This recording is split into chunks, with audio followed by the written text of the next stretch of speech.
हम लोग चैप्टर 12 पे थे ना हम लोग। ये यस माता जी। चैप्टर 12 पे थे, आपने कहा था उसको रीड करना।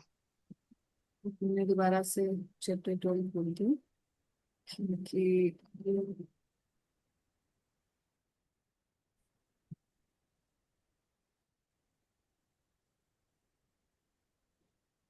कि- 50 तक किया था माँ जी।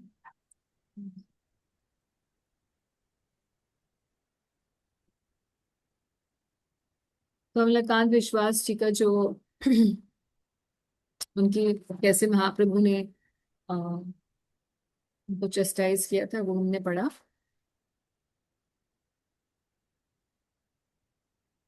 50th कर लिया था हमने, नहीं किया था, या जी कर लिया था वहां से 50वां।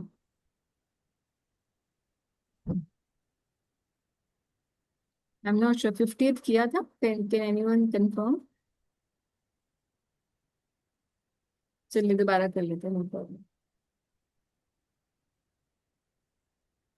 Advaita Acharya, my spiritual master, should never accept charity from rich men or kings.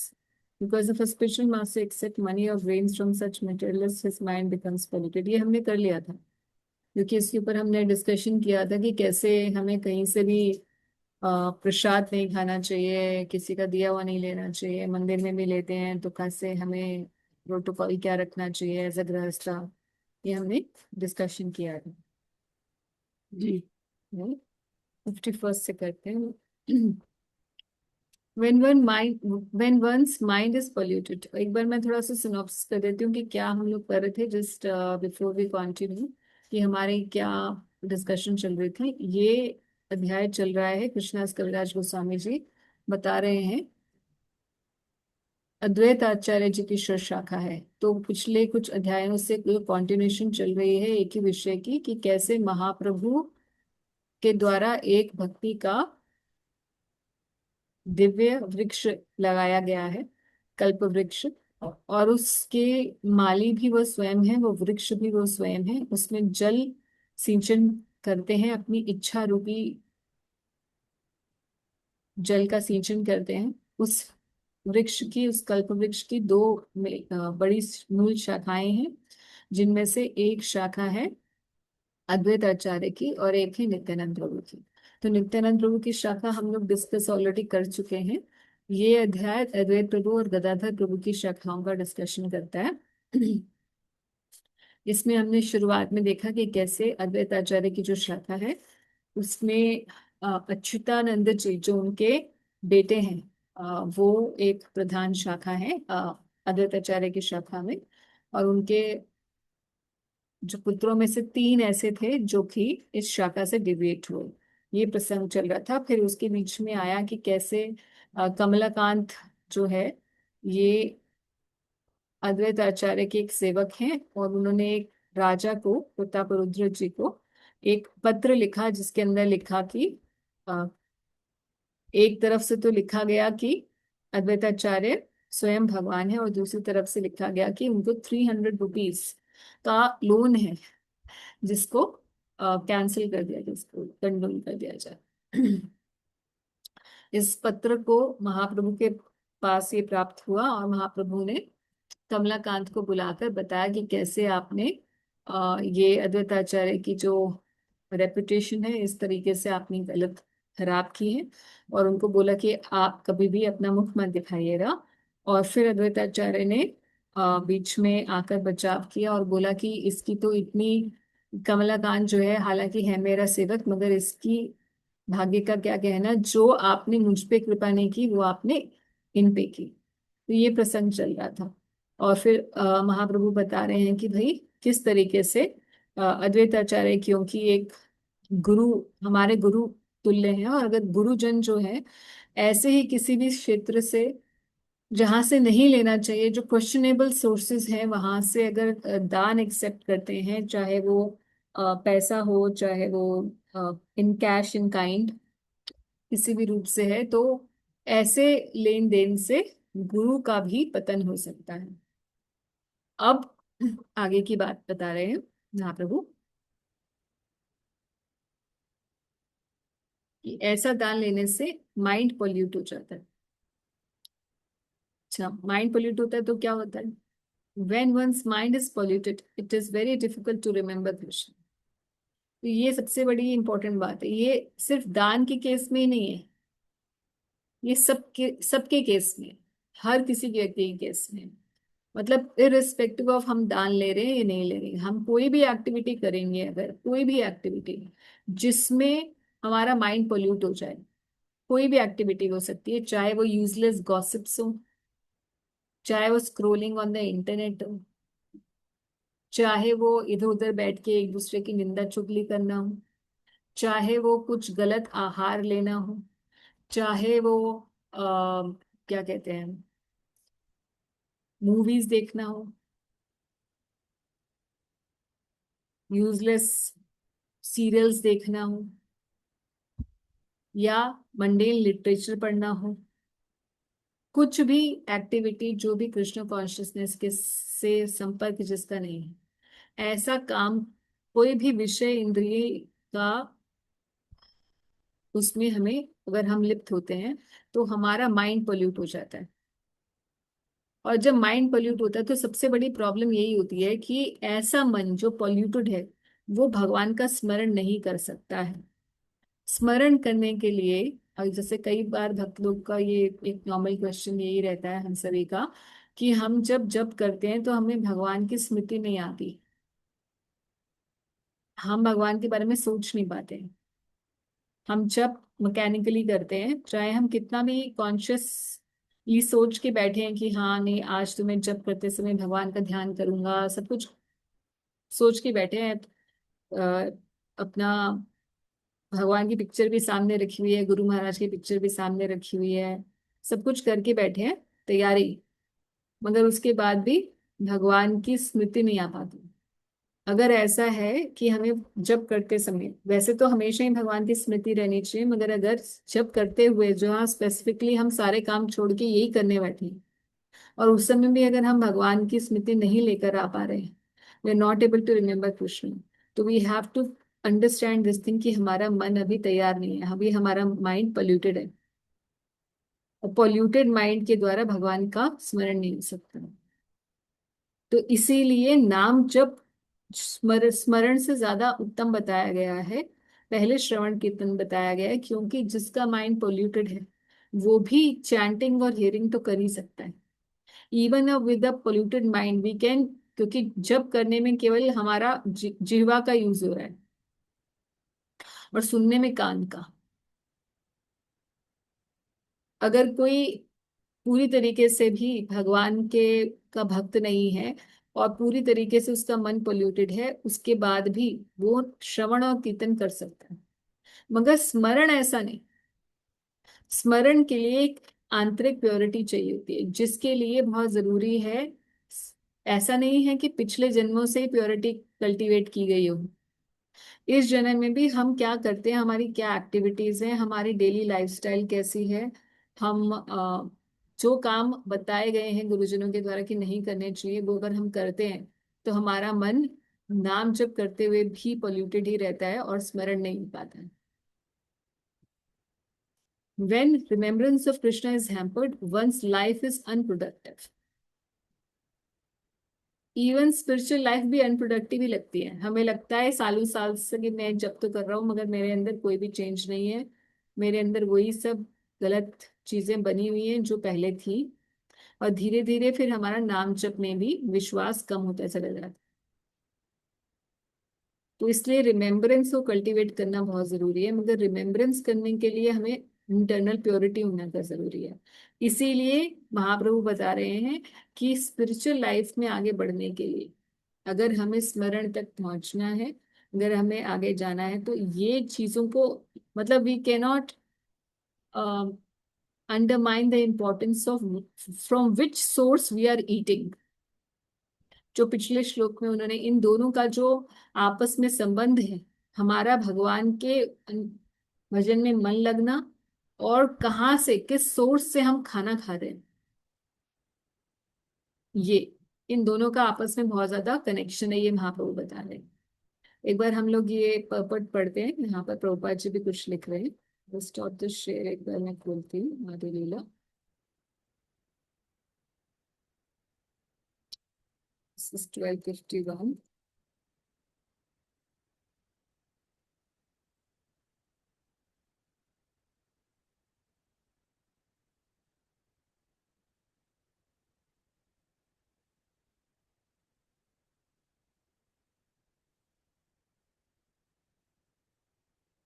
When one's mind is polluted, it is very difficult to remember Krishna. And when remembrance of Lord Krishna is hampered, one's life is unproductive.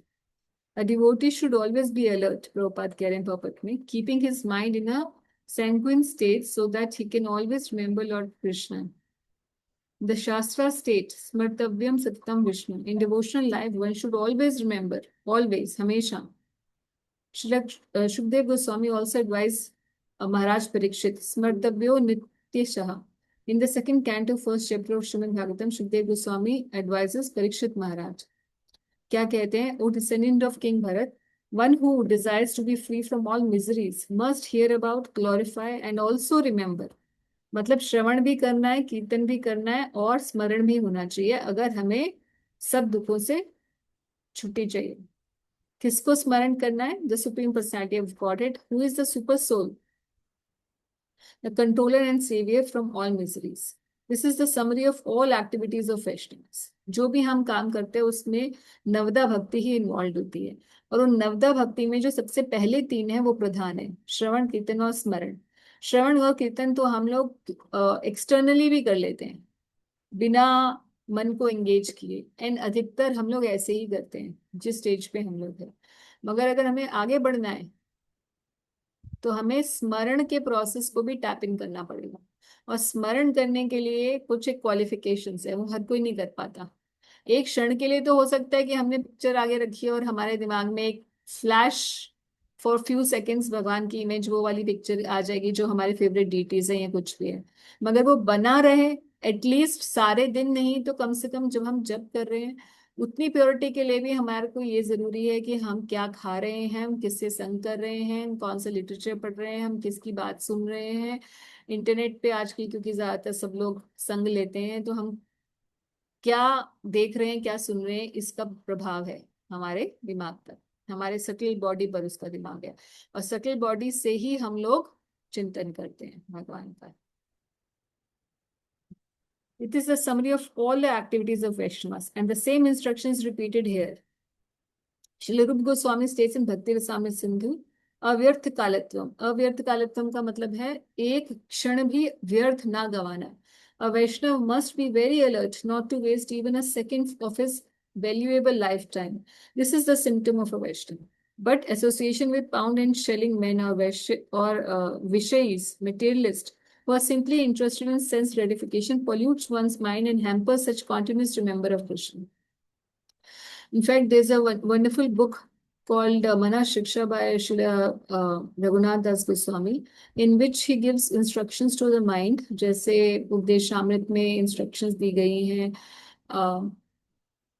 Srila रूप गोस्वामी के द्वारा, ऐसे ही इसमें है। मगर जब आप खोलेंगे इस बुक को, it is not for beginners और दैट बुक, मगर उस बुक में एक बात कहते हैं रघुनाथ दास गोस्वामी जी कि जो असत वार्ता है, असत वार्ता वो एक वैश्य के समान है, वो सर्वस्व हर लेती है। सर्वस्व कैसे हर लेती है?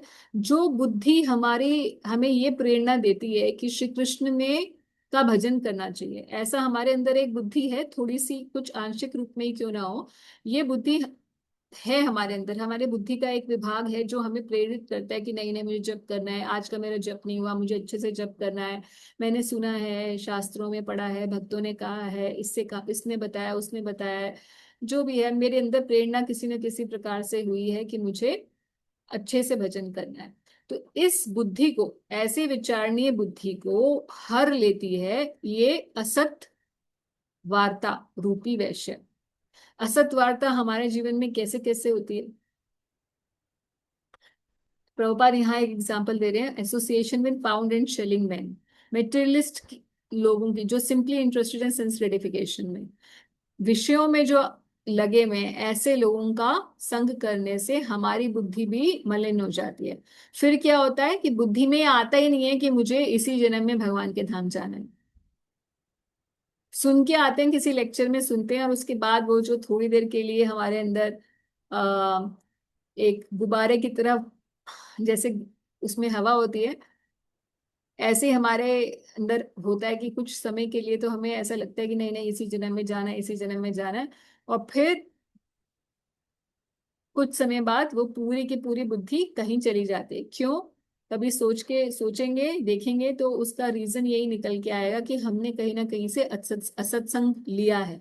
असत्संग किसी से भी हो सकता है, एक्सटर्नली लोगों के द्वारा, मोबाइल से हम कुछ वीडियोस देख रहे हैं उनके द्वारा, या हमारा मन भी विषयों में पड़ा हुआ है, वो भी असत्संग दे सकता है, इंटरनली भी हो सकता है। सो अल्टीमेटली हमें पता चलेगा कि ये सारा का सारा जो खेल है, ये असत्संग का है। तो वैष्णव जो है उसको क्या करना है? असत्संग का त्याग, यही वैष्णवाचार। It pollutes one's mind and hampers such continuous remembrance of Krishna. Shri Chaitanya Mahaprabhu therefore advise असत्संग त्याग, यही वैष्णवाचार। A Vaishnav should behave in such a way as to never associate with non-devotees or materialists. अब हम, क्योंकि हम डिवोटी हैं, हम इतने सतर्क तो मोस्टली रहते ही हैं कि हम जो खराब लोग होते हैं उनका जाके हम संग नहीं करते हैं, ऐसा होता है। मगर डिवोटीज के अंदर भी, in the name of associating with devotees, इधर उधर की बातें करना। भक्त भक्त कोई मिला मगर उसके साथ बात भक्ति की नहीं कर रहे, इधर उधर की बातें कर रहे हैं, या और कुछ भी नहीं तो बोर हो गए तो useless scrolling on the net. ये मेजर सोर्सेस ऑफ असत्संग हैं। One should avoid such associations simply by always remembering Krishna within his heart. Of course, it's not an easy thing to remember Krishna, क्योंकि जब तक मन एक level तक polluted रहेगा तब तक ये पॉसिबल नहीं हो पाता। मगर अगर सब चीजों का समावेश किया जाए, अच्छे से नाम जप, अच्छे से जो प्रोसेस बताया गया है प्रभुपाद जी के द्वारा, अगर उसको फॉलो किया जाए तो ये पॉसिबिलिटी है। हाँ जी, व्रत सखी। हरे कृष्णा, प्रणाम माता जी। माता हाँ, जी, जो ये पॉइंट्स आप हमें बता रहे हो, ये हमने ना पहले कई बार आपसे डिस्कस किया है, बट सॉल्यूशन थोड़ा सा आप इलेबोरेट करेंगे माता जी? प्रॉब्लम्स तो बहुत हमें पता चल गई हमारे अंदर हैं, तो हमें इनके थोड़े सॉल्यूशंस गाइड करिए। किसका सोल्यूशन? भगवान को कैसे रिमेम्बर करना है, उसका सोल्यूशन। हाँ, क्योंकि देखो वन हम हैज टू असल। Force one has to force oneself. Okay. पहली बात तो शुरुआत में हमें फोर्स करना पड़ेगा, फोर्सफुली करना पड़ेगा। मन नहीं करना चाहते मगर हमें फोर्सफुली करना पड़ेगा, बार बार उसको लेकर आना पड़ेगा कि नहीं मुझे करना है, मुझे करना है। एटलीस्ट नाम जप के टाइम जब हम जप करने बैठे तब अगर हम कॉन्शियसली भगवान को याद करें तो there is a lot of chance कि थ्रू आउट द डे हमें भगवान याद रहेंगे। ओके। तो at least the time of chanting, जो भी आपका, जो भी घंटा, सॉरी 2 घंटा, 2.5 घंटा, जैसे भी आपको लगता है, उस टाइम पर at least you should be very very cautious. We have to be very very cautious कि उस समय पे हमारा यूजलेस थिंकिंग के साथ जपा ना हो। मतलब हम जप कर रहे हो तो ऐसा ना हो कि हम सिर्फ जबान हिला रहे हैं और दिमाग में कुछ नहीं आ रहा। दिमाग, मन जो है वो अपने ही किसी सैर पे निकला हुआ है जप के समय। अगर ऐसा हमने किया तो दिन में तो हमें क्या ही भगवान याद आएंगे। और हमने भगवान को किस तरीके से, हमने कई सारे, हमने लोटस फीट मेडिटेशन है, बहुत बहुत कुछ हमने डिस्कस किया है कि किस तरीके से हम we can think of Krishna. Hmm. And if we chant in the early morning hours it becomes easier to remember Krishna, क्योंकि हम्म। उस समय मन पे इंप्रेशन नहीं कोई पड़ा होता है अभी दिन का। तो मतलब आप ये प्रोसेस कह तो रहे वही हैं है। कि जप will help us remembering Krishna. Pure chanting will help us remembering Krishna whole day.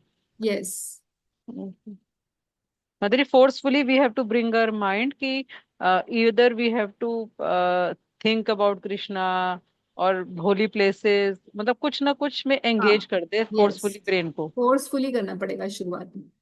जब तक कि नेचुरल प्रोसेस ना बन जाए, and it goes for a very long time, क्योंकि मन को कंट्रोल करना इतना आसान थोड़ा ना, भगवान की एनर्जी है ना मन, इतना जी। आसान। तो भगवान से ही प्रार्थना, और नहीं हो रहा तो भगवान से प्रार्थना करनी है कि कैसे मैं करूं, मुझसे हो नहीं रहा। Hmm. And the whole thing again, मतलब वही प्रोसेस है, उसको फॉलो करना। और साथ ही साथ ये भी कि साथ ही साथ अपने खाने पीने का ध्यान रखना, कि हमें कुछ सत्तुगुणीय आहार लेना, प्रसाद होना चाहिए, हमेशा ऑफर्ड होना चाहिए, थोड़ा सा पानी भी पी रहे हैं तो ऑफर्ड होना चाहिए। एटलीस्ट मन में ही कर लें, कहीं ट्रेवल कर रहे हैं तो इधर उधर किसी के हाथ का नहीं खाना, रेस्टोरेंट्स का नहीं खाना, जहां तक हो सके। इलनेस की आप ट्रेवल कर रहे हैं और आपको कुछ नहीं मिल रहा है तो सिचुएशन अलग होती है, बट इन जनरल, इतना तो हम लोग कोई ट्रेवल भी नहीं करते, तो इन जनरल अपनी जीवा पे कंट्रोल करना। उपदेश अमृत की जो एटलीस्ट फर्स्ट 3 हम्म। श्लोकाज हैं, उपदेश हैं, हम्म। उनको जितना हो सके पालन करना। ये सब चीजें ही हेल्प करेंगी, कोई अलग से कुछ प्रोसेस नहीं है, प्रोसेस यही है जो हमें पता है, बस उस प्रोसेस को अच्छे से करना है। माता जी, पानी का आपने बताया कि अगर पूरे दिन में हम जब भी पानी पी रहे हैं, हम नॉर्मली जैसे आरओ से लेके पी लेते हैं, तो क्या करना है? उसको एक फ्लास्क में भर के उसको ऑफर्ड या किया हुआ इसको मन में ऑफर करके पी सकते हो। है? थैंक यू सो मच माता जी। हरे कृष्ण। चलिए आगे चलते हैं, तो ये रिलेशनशिप महाप्रभु बता रहे हैं, आगे चलते हैं। दस one becomes unpopular in the eyes of people in general, ये अब बता रहे हैं आचार्यों के लिए, कि अगर कोई आचार्य ऐसे करता है, आचार्य कोटि का व्यक्ति, क्योंकि अद्वैत आचार्य की बात हो रही है यहाँ पे, तो इसीलिए बता रहे हैं कि ऐसा आचार्य जो कि कहीं से भी दान एक्सेप्ट कर लेता है, सोर्स को नहीं देखता है, उसका मन पॉल्यूट हो जाता है, मन पॉल्यूट हो जाने से उसके अंदर भगवान का चिंतन नहीं हो पाता है, और ये तो उसकी अपनी पर्सनल प्रॉब्लम है, मगर क्योंकि वो एक आचार्य की स्थिति पर है, इसीलिए लोगों का जनरल जनरल लोगों पे क्या असर पड़ता है? One one one becomes unpopular in the eyes of people in general, and for this damages his religiosity and fame. तो लोक में भी अपमान होता है। A Vaishnav, specially one who acts as a spiritual master, should not act in such a way, one should always be conscious of this fact. तो कहाँ से बात शुरू हुई थी और कहाँ पे खत्म हुई? बात शुरू हुई थी कि कहीं से भी दान नहीं ले लेना है, कहीं से भी कुछ खाने पीने की चीज ले लेनी है, स्रोत को देखना बहुत जरूरी है। उससे बात आई मन पे, उससे बात आई सामाजिक, उसका क्या रिpercussion होगा उस पर। तो इट्स लाइक हालांकि इंस्ट्रक्शन तो महाप्रभु दे रहे हैं गुरु पदवी पे जो बैठा हुआ है उसके लिए, जो एज एन आचार्य एक्ट कर रहा है, बट इसमें हमारे लिए भी लर्निंग है। When Chaitanya Mahaprabhu gave this instruction to Kamalakant, all present considered it to be meant for everyone. Thus Advaita Acharya was greatly pleased. तो सबके लिए ये instructions महाप्रभु ने दिए। Only Lord Chaitanya Mahaprabhu could understand the intention of Advaita Acharya, and Advaita Acharya appreciated the grave instructions of Mahaprabhu. In this statement, there are many confidential considerations. कि इसके अंदर सीखने की बहुत सारी बातें हैं, कविराज गोस्वामी कह रहे हैं। I do not write of them fearing an unnecessary increase in the volume of the book. तो अभी हम देख रहे थे कि ये शाखाएं डिस्कस हो रही है, बीच में ये छोटा सा प्रसंग आ गया। आगे अध्याय को बढ़ाते हैं। Fifth branch of Advaita Acharya, fifth branch Yadunandan Acharya थे, who had many branches and some branches. It's impossible to write of them. Yadunandan आचार्य जी का नाम आपने सुना है, कौन थे?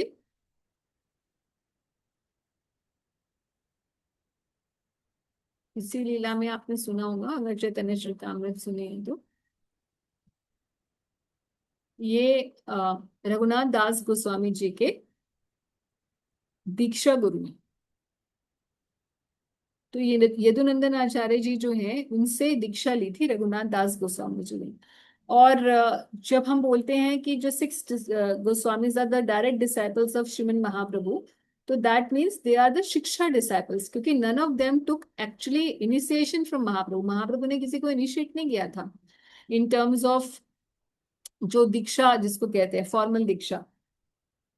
फॉर्मल दीक्षा में इनिशिएट नहीं किया गया था, मगर उन्होंने रूप गोस्वामी और रघुनाथ दास गोस्वामी या दास गोस्वामी जी को शिक्षा के माध्यम से उन्हें अपना डिसाइपल बनाया था। तो यदुनंदन आचार्य जी वहाँ आचार्य थे जहाँ पर रघुनाथ दास गोस्वामी के जितने भी आगे फादर और उनके चाचा जी बड़े वैष्णव थे, तो उनके घर में ये आचार्य के रूप में ये सेवा करते थे, मतलब उनके शरणागत थे ये। तो यदुनंदन आचार्य जी एक्चुअल में आगे बता रहे हैं वो किसके डिसाइपल थे। Shri Yadunandan Acharya was a student of Vasudev Datta and he received all his mercy. Therefore, he could accept Lord Chaitanya's lotus feet from all angles of vision as a supreme shelter. आगे बहुत लंबी लिस्ट दी हुई है भक्तों की। भगवान आचार्य, विष्णुदास आचार्य, करपात्री आचार्य, अनंत आचार्य, 6th, 7th, 8th and 9th branch of Advaita Acharya, Nandini, Kamdev, Chaitanya Das, Dullabh Vishwas, and Vanmali Das were the 10th, 11th, 12th, 13th and 14th branch of Shri Advaita Acharya. इस प्रकार से सब branches का बताया गया है। केवल भक्तों की नामावली है, तो इसको आप देखेंगे। After the disappearance of Lord Chaitanya Mahaprabhu, some of the branches for unfortunate reasons deviated from his path. तो ये बात हम जानते हैं और हम इसके ऊपर डिस्कशन भी कर चुके हैं कि कैसे कई ब्रांचेस इस चैतन्य ट्री की, स्पेसिफिकली अद्वैत आचार्य के संदर्भ में, अद्वैत आचार्य की ब्रांचेस के संदर्भ में, इससे पहले कहीं भी नित्यानंद प्रभु का जो हमने पिछली बार चैप्टर पढ़ा उसमें कहीं भी कविराज गोस्वामी ने ये मेंशन नहीं किया था, सॉरी। मगर अद्वैत आचार्य जी की जो ब्रांचेस हैं उसमें पहले भी ऊपर उन्होंने मेंशन किया उनके 3 बेटों का, और उसके अलावा भी बता रहे हैं कि कुछ ब्रांचेस डिविएट हो गई मेन पाथ से, जो मेन पाथ था उससे। Some branches did not accept the original trunk that vitalized and maintained the entire tree. मतलब क्या हुआ कि वो चैतन्य महाप्रभु को भगवान मानने से चूक गए। कुछ ऐसी ब्रांचेस हुई। Thus, when they became ungrateful, the original trunk was angry at them. Thus, Lord Chaitanya did not sprinkle upon them the water of his mercy, and they gradually withered and died. A person without Krishna consciousness is no better than dry wood or a dead body. He is understood to be dead while living, and after death he is punished by Yamraj.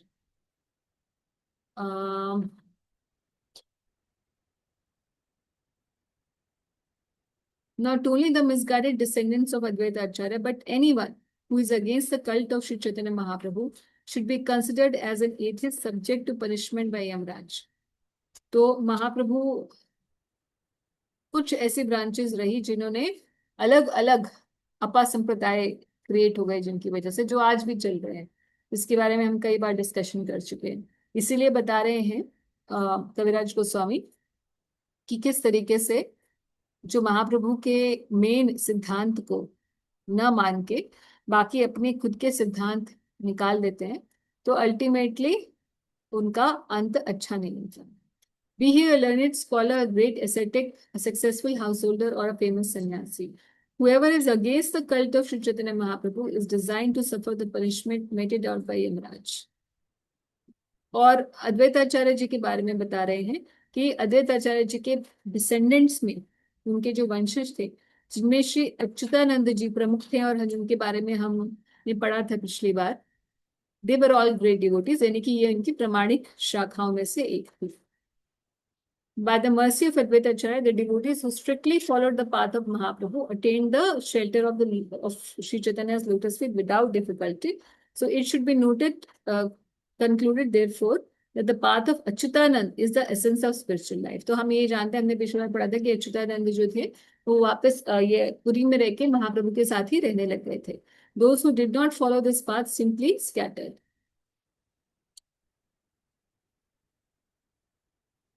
Thus, I have briefly described the 3 branches, Achyutanand, Krishna Mishra, and Gopal. Of Shri Advaita Acharya descendant. तो तीन बेटे जो श्री अद्वैत आचार्य जी के हुए, ये इनकी proper शाखाएं रही। और इसके अलावा कह रहे हैं कि बहुत सारी सब ब्रांचेस भी हुई अद्वैत आचार्य की, जिनका मेंशन नहीं किया जा सकता। अब यहाँ पर अद्वैत आचार्य जी की ब्रांचेस का यहाँ पर कंप्लीट डिस्क्रिप्शन हो गया। अब आगे गदाधर प्रभु की ब्रांच के बारे में बताएंगे।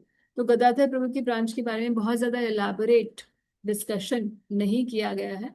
अद्वैत आचार्य की ज्यादा एलाबोरेट डिस्कशन किया गया था। गदाधर प्रभु ने भी कुछ डिसाइपल्स बनाए, क्योंकि गदाधर प्रभु ने कभी भी विवाह नहीं किया था, इसलिए उनके कोई भी डिसेंडेंट उस तरीके से सेमिनल डिसेंडेंट नहीं हुए। गदाधर प्रभु ने भी संन्यास ले लिया था जब महाप्रभु ने संन्यास लिया तब, और वे भी महाप्रभु के साथ पुरी में आकर रहने लगे थे। और गदाधर प्रभु के आगे जो है उनका जो ये यहाँ ब्रांचेस हैं, वो उनके शिक्षा दीक्षा से जो आगे ब्रांचेस आई उनके बारे में डिस्कशन है। तो यहाँ बहुत कुछ कुछ पढ़ लेते हैं, कुछ कुछ प्यारों को, क्योंकि लंबा है और केवल भक्तों की नामावली है। केवल तो नहीं कहना चाहिए, क्योंकि भक्तों की नामावली के बारे में आगे कविराज गोस्वामी बताएंगे कि कैसे केवल नाम लेने से भी पवित्र हो जाया जाता है। The chief branch of Shri Gadadhar Pandit were Dhruvananda, Shridhar Brahmachari, Haridas Brahmachari, Raghunath Bhagavat Acharya. और fifth branch was Anant Acharya, six Kavi Datta, seventh Nayan Mishra, Ganga Mantri Mamu Thakur and Kanthabharan tenth branch. इसमें जो एक नोटवर्दी ब्रांच है, 11th ब्रांच है, वो भूगर्भ गोस्वामी जी की है। तो भूगर्भ गोस्वामी आप जानते हैं कि कौन है ये। भूगर्भ गोस्वामी जी की समाधि राधा दामोदर मंदिर में है। और भूगर्भ गोस्वामी का हमने पहले भी शायद मेंशन किया है कि भूगर्भ गोस्वामी कैसे, भूगर्भ नाम उनका इसीलिए पड़ा कि नीचे खोद के वहां जमीन के अंदर बैठकर ये भजन किया करते थे। तो भूगर्भ गोस्वामी महाप्रभु के समय महाप्रभु ने ही इन्हें आज्ञा दी थी कि आप वृंदावन चले जाइए, जैसे कि बाकी 6 गोस्वामियों को दिया था। तो भूगर्भ गोस्वामी भी रुद्र सनातन गोस्वामी के समय में ही थे। और ये लोकनाथ गोस्वामी, जिनका कुछ दिन पहले ही हमने अपीयरेंस डे था ना, शायद डिसअपीयरेंस डे, अपीयरेंस डे था, तिरुभाव था मतलब। तिरुभाव था। अच्छा, हाँ जी। तो आपने शायद डाला भी था ग्रुप के ऊपर। तो उन्हीं के साथ साथ रहते थे, उनके ये बहुत घनिष्ठ उनका संबंध था। भूगर्भ गोस्वामी और लोकनाथ गोस्वामी साथ साथ ही आए थे वृंदावन में। और ये भी अ, गदाधर प्रभु की ब्रांच में से है। तो गदाधर प्रभु की जो ब्रांच है उसी के बारे में यहाँ पे आगे नामावली दी गई है। और all the devotees of Gadadhar Pandit are considered great devotees because they have Sri Chaitanya Mahaprabhu as their life and soul. तो गदाधर प्रभु की ब्रांच का यहाँ बहुत ज्यादा इलेबोरेट डिस्कशन नहीं है। Seems like this from the historical evidences also कि गदाधर प्रभु ने कुछ ही लोगों को दीक्षा दी और फाइनली उनकी जो ब्रांच थी वो बड़ी। सो मच सो कि आज भी, जैसे मैंने पहले भी शायद ये बताया था कि अभी भी जो वृंदावन में महंत गद्दी है वो गदाधर प्रभु के ही ब्रांच के जो भक्त हैं उनके द्वारा वो सेवित है। और गदाधर प्रभु की ब्रांच अभी भी है, बहुत अच्छे वैष्णव गदाधर प्रभु की ब्रांच में अभी भी है। तो simply by remembering the names of all these branches and sub branches of the 3 trunks I have described, Nityanand, Advait and Gadadhar, one attains freedom from the entanglement of material existence. केवल नाम को पढ़ने से, इन भक्तों के जो नाम है, नामावली इन पिछले 2-3 अध्यायों में रही है, इन भक्तों के नाम को केवल स्मरण मात्र से ही व्यक्ति को भवबंधन से छुटकारा मिल सकता है। ये भक्तों के नाम लेने से उतनी इतनी पावर है। Simply by remembering the names of all these Vaishnavas, one can attain the lotus feet of Sri Chaitanya Mahaprabhu. Indeed, simply by remembering their holy names, one achieves fulfillment of all desires. Therefore, offering my obeisances at the lotus feet of all of them, I shall describe the pastimes of gardener Sri Chaitanya Mahaprabhu in chronological order. तो अब जो है यहाँ पर आदि लीला का आदि लीला के 12 अध्याय जो हैं हमारे कंप्लीट हो गए। इसके बाद आगे जो है महाप्रभु के चाइल्डहुड पास टाइम्स। तो महाप्रभु की लीला अब, जो चरित्र है महाप्रभु का, अब कविराज गोस्वामी स्टार्ट करेंगे। हालांकि बुक का नाम क्या है, चैतन्य चरितामृत, मगर इसमें पहले ये जो 12 अध्याय रहे हैं, इन 12 अध्यायों के अंदर अभी महाप्रभु का चरित्र गायन करना शुरू नहीं किया गया है। अभी शुरुआत में, शुरू शुरू में क्या चैप्टर्स, एक बार हम अगर हम चैप्टर्स के नाम को दोबारा देखते हैं तो हमें पता चलेगा कि हमने कैसे आदि लीला में अभी तक कहाँ तक हम पहुंचे हैं, ताकि हमें थोड़ा क्लैरिटी रहे। सबसे पहले तो हम जानते हैं कि पहले अध्याय में, जिसका नाम स्पिरिचुअल मास्टर्स है, तो पहले अध्याय में हमने पढ़ा था कि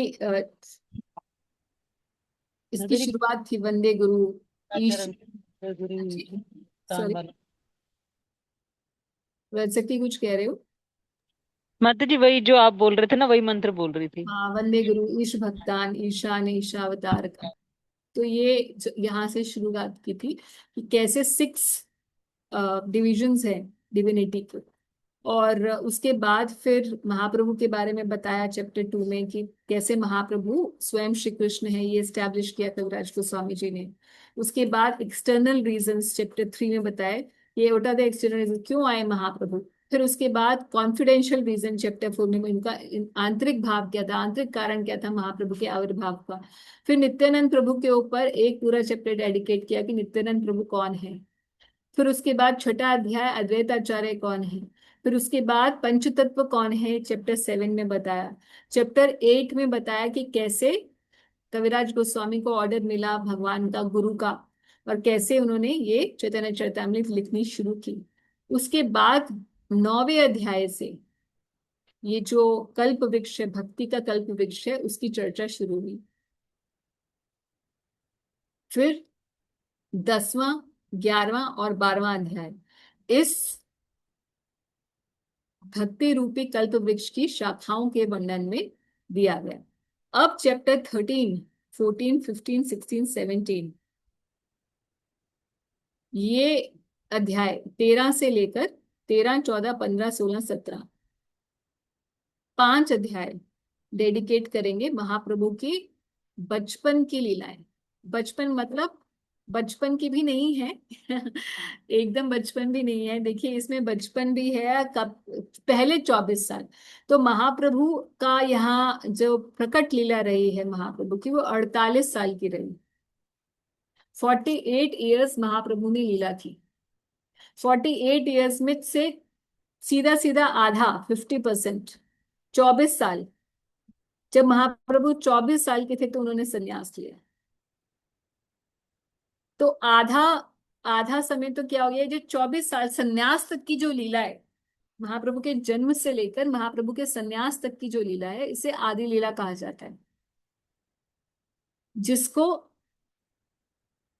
ये 5 अध्यायों में ही कवर कर लिया जाएगा, 24 साल की लीलाओं को। और उसके बाद जब महाप्रभु ने संन्यास ले लिया 24वें साल में, उसके बाद के जो बाकी 24 साल बचे, 24 से 48, उसमें मध्य और अंत्य लीला दोनों है। और मध्य लीला स्पेसिफिकली कौन सी है, जो संन्यास लेने के बाद 6 साल महाप्रभु ने पूरे भारत में भ्रमण किया, साउथ इंडिया टूर किया, वृंदावन गए। ये जो लीला है महाप्रभु की, या फिर वृंदावन के रास्ते में वो जब वाराणसी जाते हैं और वाराणसी में रूप गोस्वामी को और सनातन गोस्वामी को शिक्षा देते हैं, और वो मायावादियों का उद्धार होता है ना, बाद में, जो हम पहले ही पढ़ चुके हैं, प्रकाशानंद सरस्वती ठाकुर जी का। ये सारी लीलाएं जो है इन 6 सालों में हुई। संन्यास के बाद, यानी कि 24 से लेके 6 और मिला लें तो 30 साल हो गया, 24 से लेके 30 साल तक ये जो 6 साल है जहां महाप्रभु ने भ्रमण किया है और हरिनाम का प्रचार किया है, ये लीला मध्य लीला कहलाती है। और उसके बाद महाप्रभु केवल जगन्नाथपुरी में ही रहे। उस समय को अंत्य लीला कहते हैं। तो इस प्रकार से 48 सालों का विभाजन है। अब हम चैप्टर 13 शुरू करेंगे।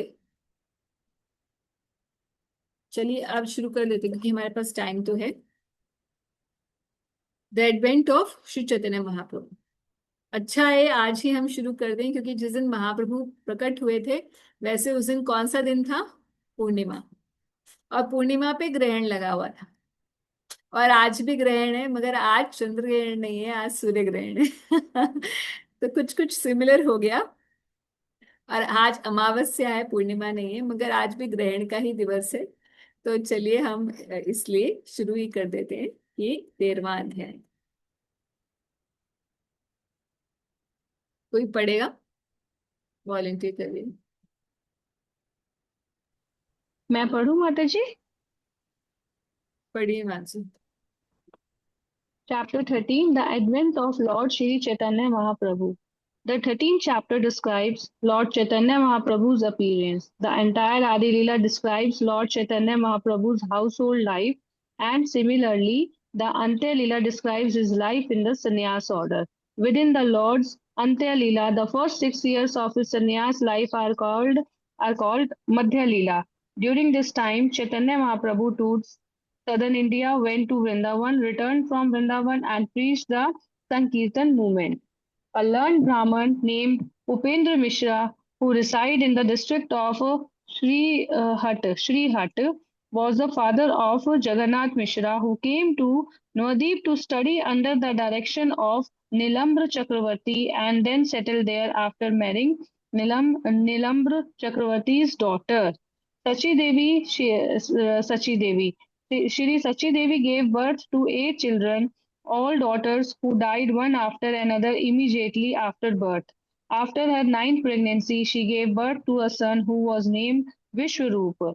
Then in 1407, the era AD 1486, in the full moon evening of the month of Falgun, with the constellation of Sima Leo on the horizon, Lord Chaitanya Mahaprabhu appeared as the son of Shri Sachi Devi and Jagannath Mishra. After hearing of the birth of Chaitanya Mahaprabhu, learned scholars and Brahmins bringing many gifts came to see the newborn baby. Nilambra Chakravarti, who was a great astrologer, immediately prepared a horoscope, and by astrological calculation, he saw that the child was a great personality. This chapter describes the symptom of this great personality. तो अगर आपको याद हो जहाँ भागवत के अंदर श्री कृष्ण का जब प्राकट्य है 10वें दशम स्कंध में, वहां पर भी ऐसा ही कुछ है कि जब श्री कृष्ण प्रकट हुए थे तो नंद बाबा ने किसको बुलाया था पत्री निकालने के लिए? गर्ग मुनि जी को। Correct. तो उन्होंने पत्री निकाली थी और क्योंकि वो चाहते नहीं थे, गर्ग मुनि जी ने कहा कि गर्गाचार्य जी ने कि वैसे तो मैं वसुदेव जी का फैमिली प्रीस्ट हूँ, अगर पता चला कि मैं यहाँ आया हूँ तो हो सकता है कंस को ये लगे कि वसुदेव जी का जो बेटा है वो आपके यहीं पर है और आपके घर पे संकट आ जाए। इसीलिए नंद बाबा ने गौशाला में उनसे पत्री पढ़वाई थी श्री कृष्ण की। तो ऐसे ही नीलांबर चक्रवर्ती, जो कि महाप्रभु के स्वयं नाना ही थे, सची माता के पिताजी नीलांबर चक्रवर्ती जी। हम मायापुर परिक्रमा में जाते हैं जब नवदीप मंडल परिक्रमा में, तो नीलांबर चक्रवर्ती जी का घर भी आता है। तो नीलांबर चक्रवर्ती जी ने पत्री बनाई बालक निमाई की, और उस पत्री से उन्होंने किस प्रकार से ये बताया कि ये कोई विशेष व्यक्ति है, ये स्वयं भगवान ही है, और उसके सिम्टम्स भी यहाँ पर डिस्कस होंगे। और कई बार भक्त लोग ये सोचते हैं कि ऐसा, इसलिए मैं तो ये सोचा करती थी कि ये क्या लिखा हुआ है इस कॉन्स्टिलेशन में और ये बट हाँ, थोड़ा बहुत अगर एस्ट्रोलॉजी का छोटा मोटा भी ज्ञान हो तो बड़ा इंटरेस्ट आता है देखने में भगवान की पत्री कैसे ये कैसे भगवान जो है आते हैं, तो हाउ द चार्ट लुक्स। चलिए शुरू करते हैं। Text one. आई मत विश द ग्रेट। चीज पूछनी थी मुझे, सॉरी। मत जैसे इसमें बताया कि उनकी पहले 8 संतानें जो पुत्रियां थी और वो गुजर जन्म गई। हाँ। लेना है। और भगवान कृष्ण से भी पहले उनके कुछ जो थे भाई, हाँ, 6 बार वो ऐसा भी हुआ। गुजर गए। माधुरी, इनका भी कोई कनेक्शन है क्या? यहाँ देखो, वहां पर तो आचार्यों ने भागवत की बहुत सारी टीकाएं दी हैं। हम्म। तो वहां पर जो 6 शत्रु हृदय के बताए गए हैं, काम क्रोध लोभ मोह मत मत्सर, उनका जब नाश होता है तब गुरु कृपा से, बलराम जी की कृपा से, बलराम जी पहले आते हैं, गुरु आकर हृदय से ये सब हटाते हैं, और फिर श्री कृष्ण का प्राकट्य होता है। ये टीकाओं में लिखा गया है, श्री कृष्ण लीला में ऐसे। हम्म। पर महाप्रभु की लीला के ऊपर ऐसी, एटलीस्ट मैंने अभी तक नहीं पढ़ी है कोई टीका, मगर कि जिसमें ऐसा लिखा हो। मगर डेफिनेटली इसका कुछ ना कुछ एक स्पेशल सिग्निफिकेंस है। अब हम अटकल तो लगा सकते हैं, मगर वो अटकल सही नहीं होंगे, शास्त्रिक नहीं होंगे, इसीलिए हम अटकल नहीं लगाए। है तो कुछ ना कुछ लॉजिक इसका, मगर कहीं भगवान पर डिसाइड पहले, नहीं। हाँ, कुछ कुछ ऐसे विकार जा रहे हैं तभी भगवान आ रहे हैं, ऐसा ये। ये तो है। Thank you. All glories to Sri Chaitanya Mahaprabhu. All glories to Advaita Acharya. All glories to Nityanand Prabhu. All glories to Gadadhar Prabhu, Srivas Thakur, and all glories to Mukund Prabhu and Vasudev Prabhu. All glories to Haridas Thakur. All glories to Sarup Damodar and Murari Gupta. All these brilliant moons have together dissipated the darkness of this material world. तो यहाँ भक्तों का जो प्रमुख भक्त हैं, गदाधर प्रभु, श्रीवास प्रभु, हरिदास प्रभु, वसुदेव प्रभु, स्वरूप दामोदर गोस्वामी, मुरारी गुप्त जी, इनका नाम लेकर बता रहे हैं कि ये सारे क्या हैं, they are all brilliant moons, बहुत सारे चंद्रमा हैं जिन्होंने इस भौतिक जगत का अंधकार मिटाया। तो इनको मून्स क्यों कहा है? इतने सारे, एक प्रभुपाद जी के आ, बहुत अच्छे अच्छे डिसाइपल्स की कलेक्शन उनकी जीवनी की है, जिसमें जिसका टाइटल है उस बुक का मैनी मून्स। आपने पढ़ी है वो बुक किसी ने? मैनी मून्स करके एक बुक है। प्रभुपाद जी ने एक जगह लिखा था कि I want many moons, they are many stars, but एक चंद्रमा काफी होता है, सारे जितने भी छोटे छोटे तारे होते हैं उनका प्रकाश उसके सामने फीका पड़ जाता है। तो ऐसे मुझे एक नहीं बहुत सारे चंद्रमा चाहिए, और अगर ऐसे मुझे चंद्रमा मिले, कहने का मतलब प्रभुपाद जी ने कहा था मुझे अगर ऐसे डिसाइपल्स मिले तो इस भौतिक जगत में मैं बहुत अच्छे से प्रचार कर पाऊँ। तो उसी कोट को लेकर किसी भक्त ने प्रभुपाद जी के बड़े अच्छे अच्छे जो उनके प्रचारक डिसाइपल्स हुए हैं उनके नाम से एक ये बुक लिखी है, मैनी मून्स करके। उनकी छोटी छोटी संक्षिप्त में जीवनी है, बहुत अच्छी जीवनी है। इस बुक को अगर आप पढ़ें तो बहुत अच्छा आपको पता चलेगा कि ये कंटेम्प्रेरी अपने इस्कॉन की हमें ग्लोरीज पता चलेंगी कि कैसे प्रभुपाद जी के कितने ग्लोरियस डिसाइपल्स रहे हैं, जिन्होंने कितनी हेल्प की है। आज जो हम इतना बड़ा वैभवशाली देखते हैं इस्कॉन को इतना फैला हुआ, तो उसमें बहुत लोगों का कंट्रीब्यूशन है। प्रभुपाद जी यहाँ बताते हैं, in this verse we find the moons described as Chandragan, which is plural in number. This indicates that there are many moons. In the Bhagavad Gita, Krishna says, Nakshatra Nam Aham Shashi. Among the stars I am the moon. All the stars are like moon. Western astronomers consider stars to be sun. जब हमने बचपन में science पढ़ी थी तो हमें क्या बताया गया था, जो स्टार्स होते हैं वो क्या होते हैं? All sun is a star, ऐसे बताया गया था ना, अगर आपको अपनी साइंस याद हो थोड़ी सी। तो चंद्रमा अलग, मगर जितने भी स्टार्स हैं वो सन की तरह हैं, उनकी अपनी एक खुद का इल्यूमिनेशन होता है, ऐसा बताया जाता है साइंस में। ऐसे वेस्टर्न एस्ट्रोनॉमर कहते हैं, मगर वैदिक, अगर हम भगवत गीता की बात माने तो भगवान कह रहे हैं नक्षत्रों में मैं शशि हूँ। Following Vedic scriptures consider them moons. The sun has the ability to shine powerfully and the moons reflect the sunshine.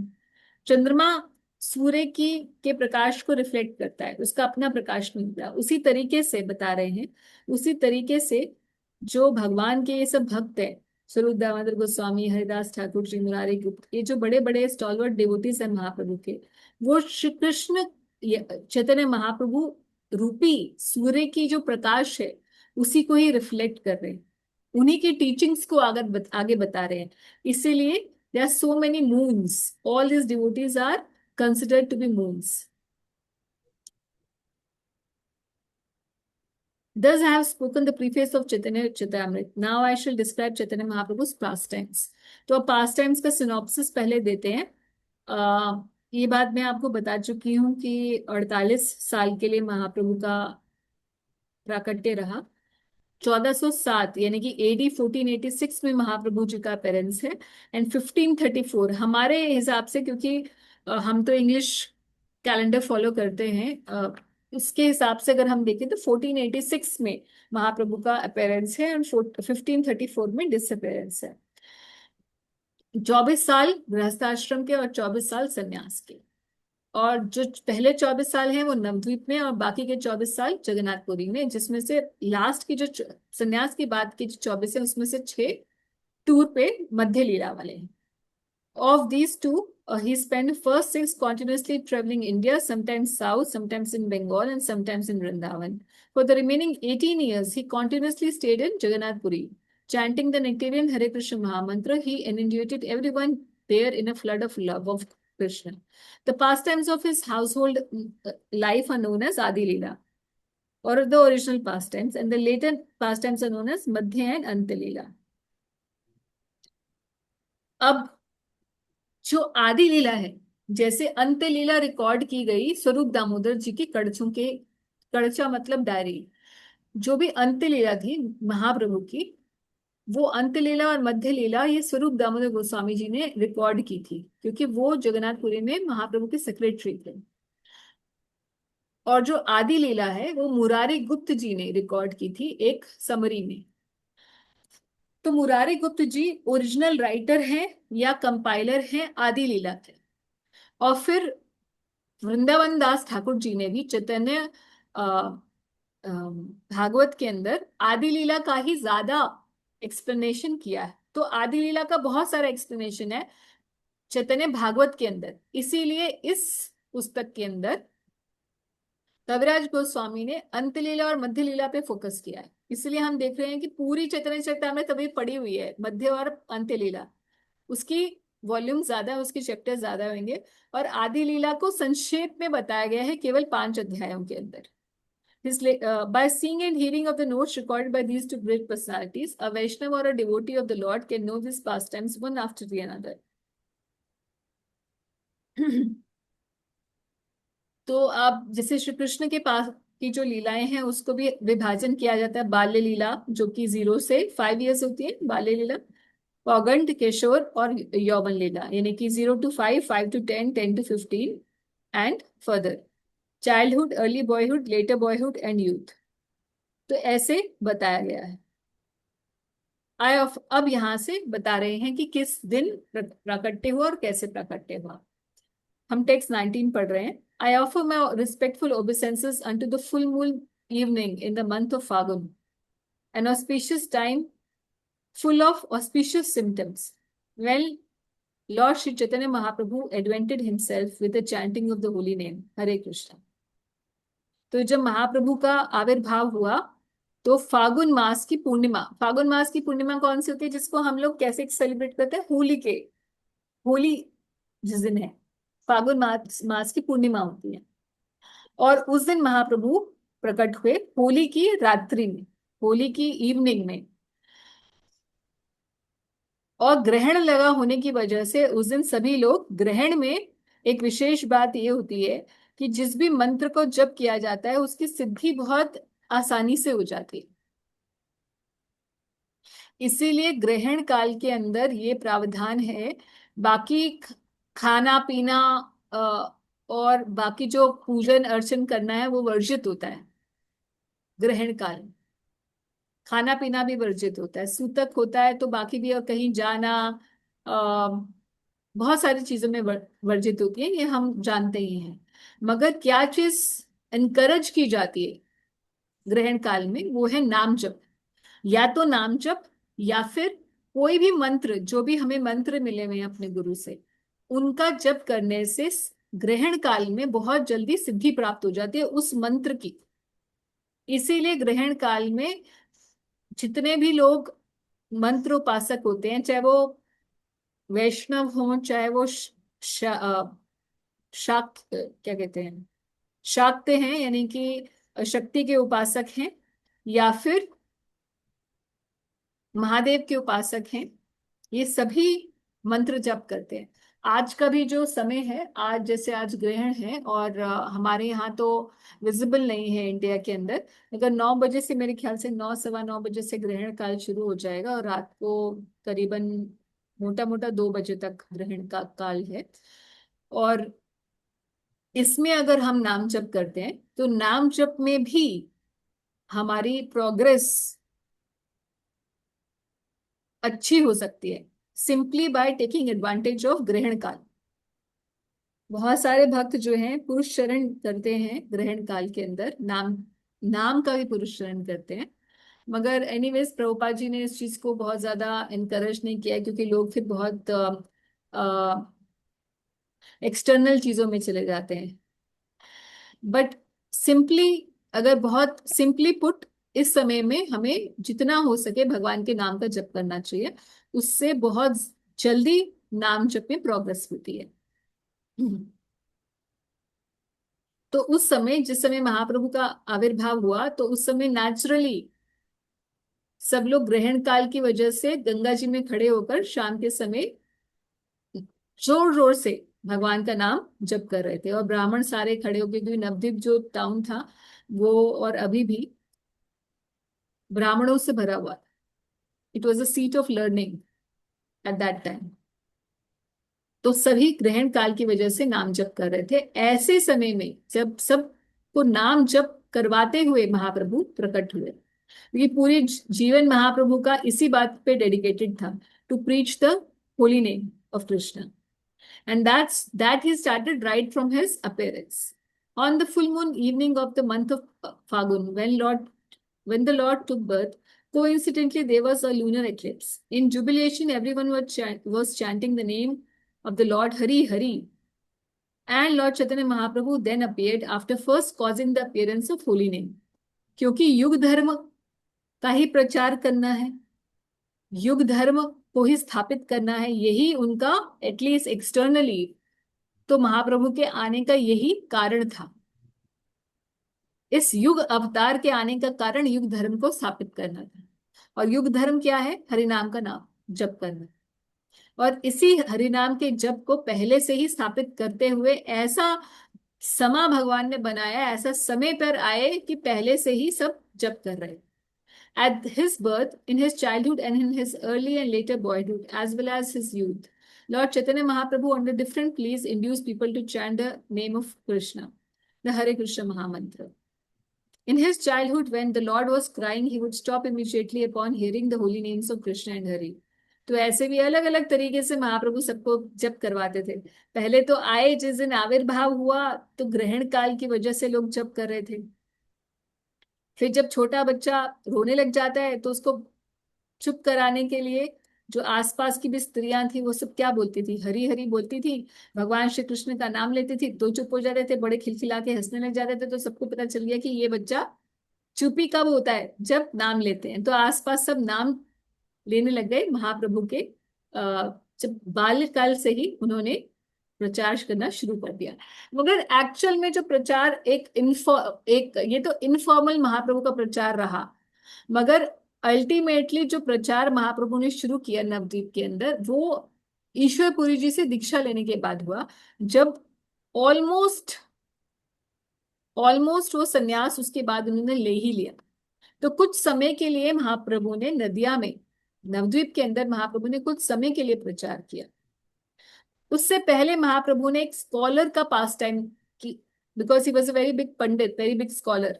तो ये पास्ट टाइम्स को ही महाप्रभु ने दिखाया। महाप्रभु के जो बाल्यकाल के पास्ट टाइम्स है सब भक्त लोग जानते हैं, क्योंकि अलग अलग लेक्चर्स में सुन चुके हैं, पढ़ भी चुके होंगे आई एम श्योर ज्यादातर भक्त लोग। तो हम क्या करते हैं कि हम इनको एक बार रीड कर लेते हैं, because without reading to move ahead, जहां पर एक्सप्लेनेशन है वो हम लोग करते चले जाएंगे, otherwise will simply keep reading लीलाओं को। कौन वॉलंटियर करेगा? सारिका तो अब कर चुकी हैं, कोई और वॉलंटियर करिए।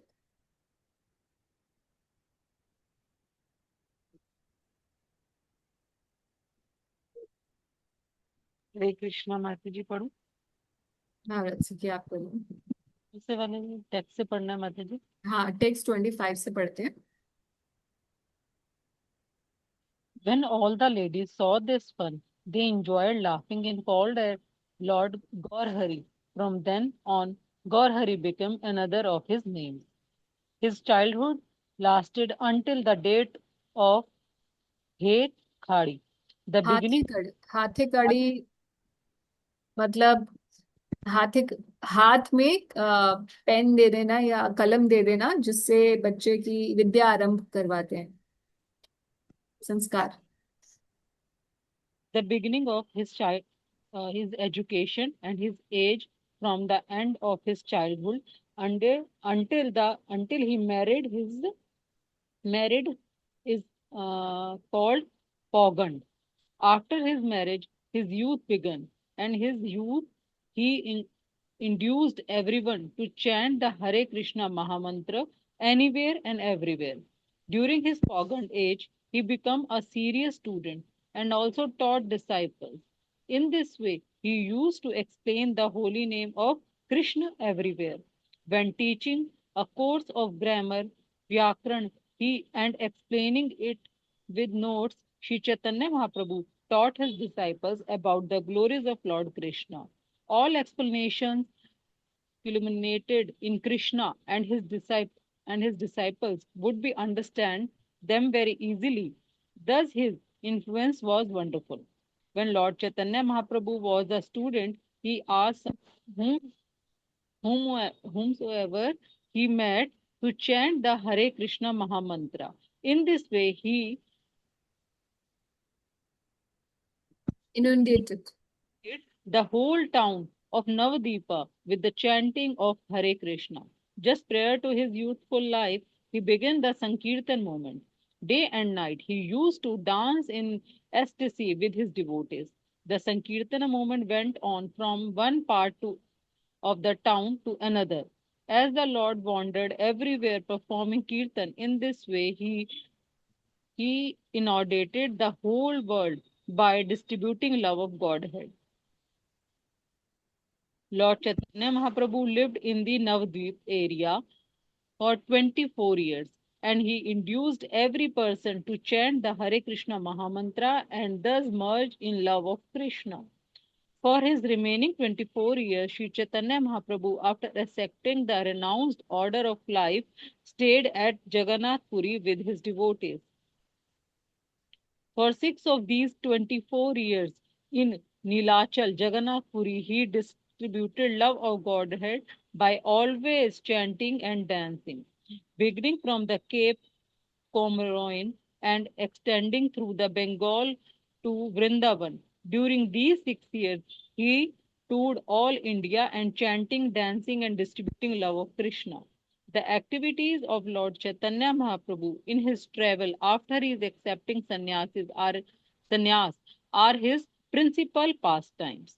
His activities during his remaining 18 years are called the Antya Leela, or the final portion of his pastime. For six, for 6 of the 18 years, he continuously stayed in Jagannath Puri.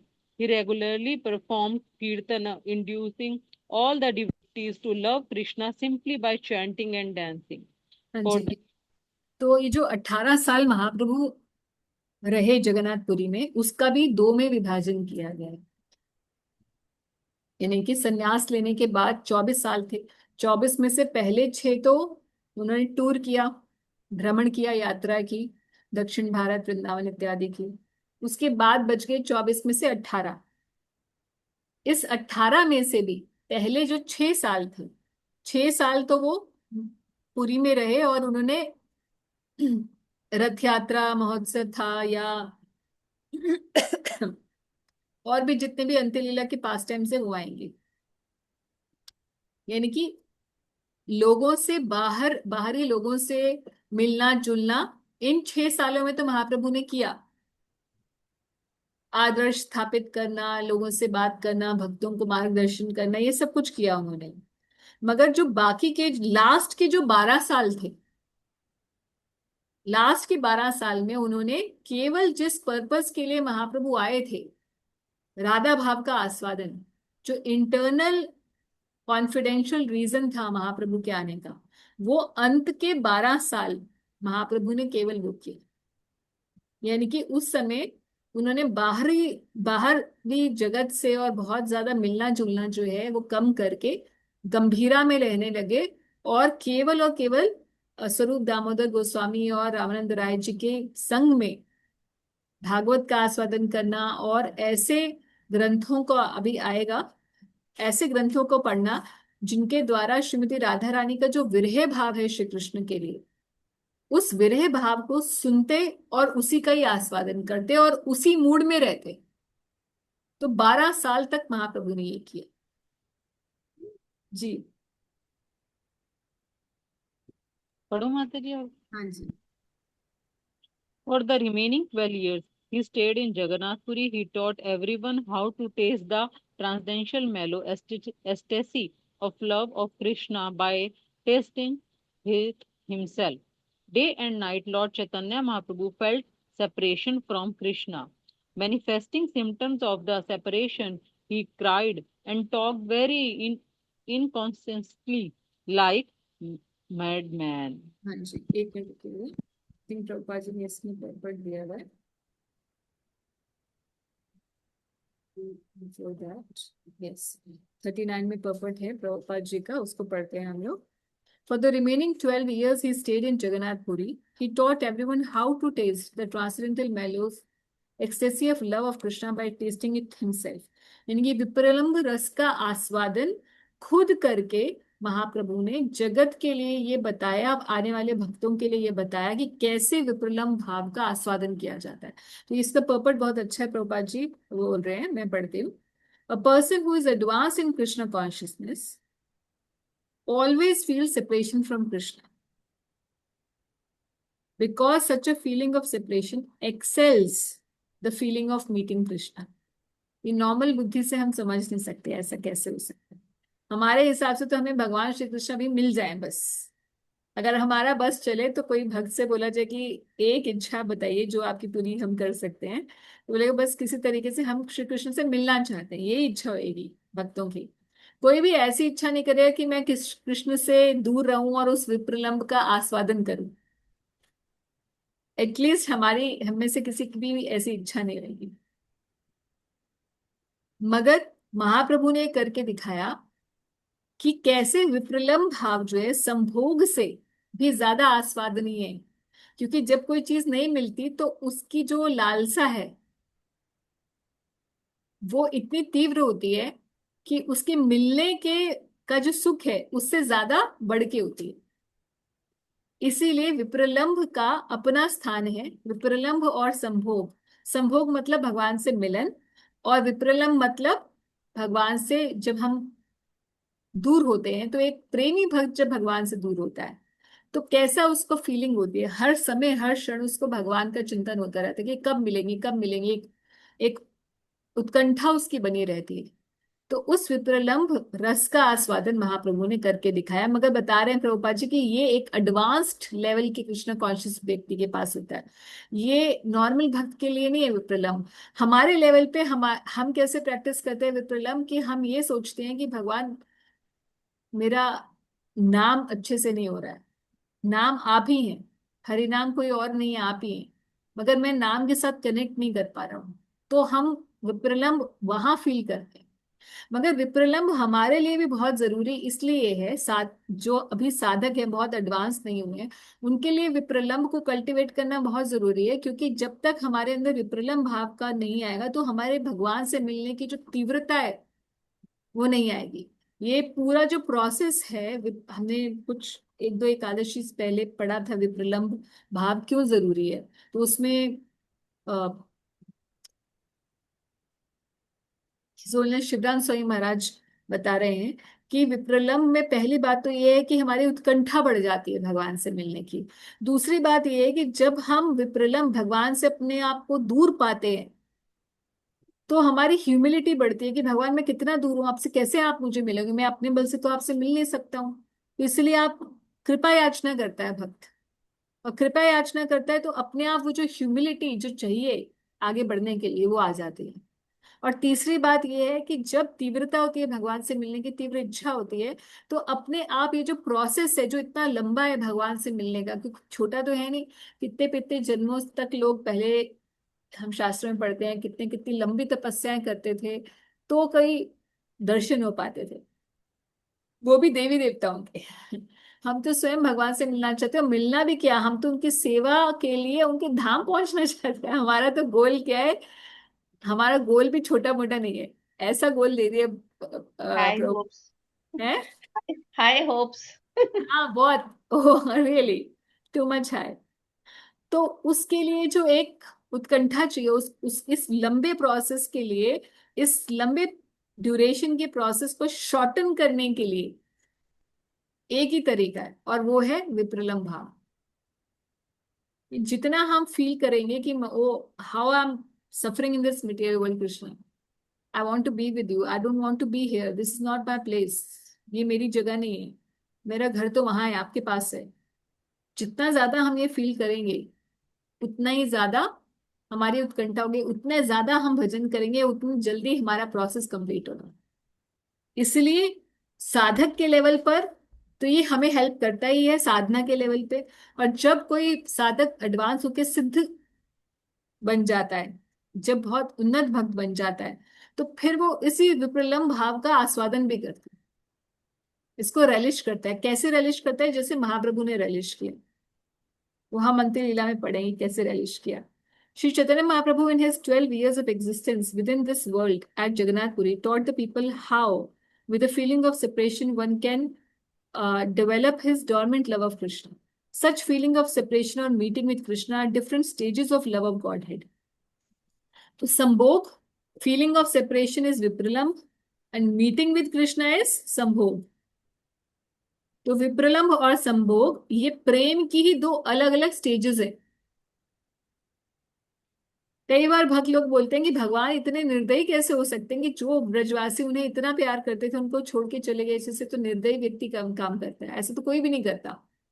जो हमें प्यार करे तो हम उसे कैसे छोड़ के जा सकते हैं, मगर भगवान इतना प्यार करने वाले लोगों को छोड़ के गए, यशोदा मैया को छोड़ के चले गए, राधा रानी को छोड़ के, how can he be so cruel. But he is not cruel, he actually wants to augment their love.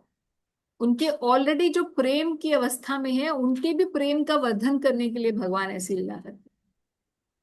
और इस प्रेम को वो भक्त, उस लेवल का जो भक्त है वो उसको एंजॉय भी करता है। बट हमारे लेवल पे ये समझना बहुत मुश्किल है।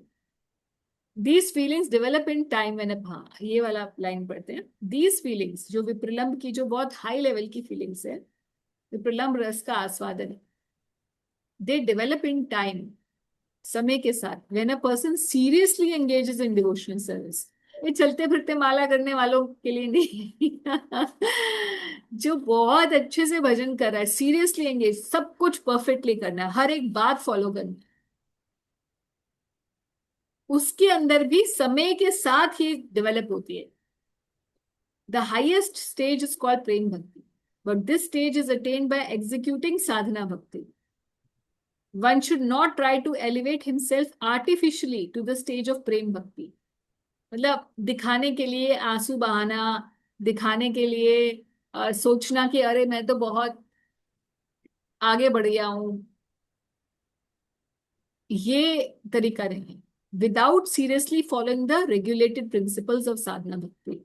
मतलब कई भक्त होते हैं जो कीर्तन में डांस करना, आंसू बहाना, ये सब एक्सटर्नल जो चीजें हैं उनके ऊपर फोकस करने लग जाते हैं। मगर अगर उनका आचार देखें कि वो कितना नाम जप करते, कैसे फॉलो कर रहे हैं, वो हर एक चीज को कैसे जैसे बताया गया है वैसे एग्जैक्ट फॉलो कर रहे हैं हर एक इंस्ट्रक्शन को, उससे पता चलता है कि वाकई में वो प्रेम की तरफ जा रहा है या नहीं जा रहा है। एक भक्त जिसके आंसू आ रहे हैं मगर उसका रेगुलेटेड प्रिंसिपल्स जो हैं वो अच्छे से नहीं फॉलो हो रहे, यानी कि कहीं ना कहीं उसके आचरण में गलती दिख रही है। और दूसरा भक्त जिसके कोई आंसू नहीं आ रहे, जिसको कोई फीलिंग ऐसा मेल्टिंग ऑफ हार्ट फील नहीं हो रही, मगर he is following everything properly, he is more advance. Although कई बार भक्त बोलते हैं कि मुझे तो वैसे कुछ फीलिंग नहीं हो रही, कुछ अनुभूति नहीं हो रही, कुछ ऐसा रस नहीं आ रहा, मगर अगर आप फॉलो सब कुछ कर रहे हैं यू आर एडवांसिंग।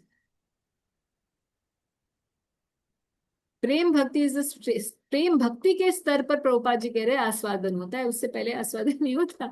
उससे पहले ये सोचो भी मत, जब तक साधना कर रहे हो कि हाँ मुझे बहुत भगवान का प्रेम का आस्वादन अभी करना है, साधना के स्तर पे नहीं होगा।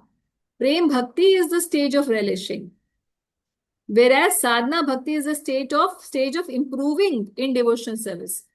अभी तो हमें अपने मन के अंदर से गंदगी खाली करनी है, ये साधना भक्ति है। जब मन के अंदर से गंदगी खाली हो जाएगी, जब अनर्थ खत्म होएंगे, हृदय निर्मल होगा, तब वो स्थिति आएगी जब हम रिलीज कर पाएंगे भाव को। Shri Chaitanya Mahaprabhu taught this cult of devotional service in full detail by practical application in his own life. It is therefore, it is said therefore, आपनी आचरे भक्ति शिखाएमु सबार। Sri Chaitanya Mahaprabhu is Krishna himself, and in the role of Krishna Bhakt, a devotee of Krishna, he instructed the entire world how one can execute devotional service and thus go back home, back to Godhead in due course of time.